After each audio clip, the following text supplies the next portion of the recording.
ओम साईराम. परवा ओम थोरात नावाचा एक 11 वर्षाचा मुलगा, त्याची आई त्याला साईनाथ हॉस्पिटलमध्ये घेऊन आली.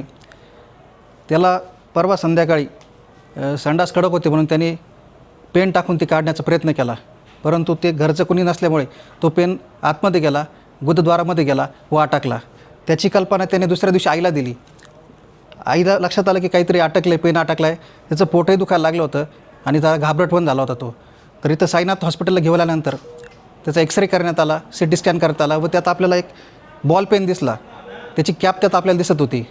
तर आपण त्याचे हृदयाचे ठोके कमी होत होते व BP थोडासा कमी होत होता. तर आपण त्या संदर्भात त्याचं बघितलं असता ऑपरेशन करून ते पेन काढण्याची गरज होती.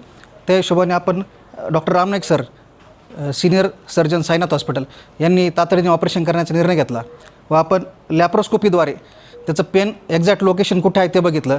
तर आपल्याला त्यात असं दिसलं की पेनाचं जे टिप आहे ते परफोरेट होऊन बाहेर गेलं, म्हणजे आतड्याला छिद्र पाडून बाहेर गेलेलं होतं.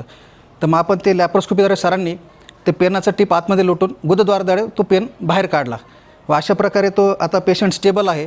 ऑपरेशन सक्सेसफुल झालेलं आहे व एक बाळाचा जीव वाचला आहे. तर यातून आपण एक संदेश घेतला पाहिजे की आपले घरात लहान मुलं असतात तर पालकांनी एक संदेश घेतला पाहिजे की आपले जे मुलं खेळतात, छोटी खेळणी असतात, ते काही मुलांना केस खाणे सवय असते, काहींना नखं खाणे सवय असते. त्या छोट्या गोष्टी असतात ते तोंडावाटे जाऊन एक तर श्वासनलिकेत अडकून जीवाला धोका होऊ शकतो किंवा अन्ननलिकेत जाऊन ते कुठे अडकू शकतं. तर असे जीव घेणं प्रसंग ओढावतात. तर ह्या प्रसंगातून वाचण्यासाठी आपण आपल्या पालकांनी ज्या घरामध्ये लहान मुलं असतील तर काळजीपूर्वक सगळं बघितलं पाहिजे त्यांच्याकडे असं.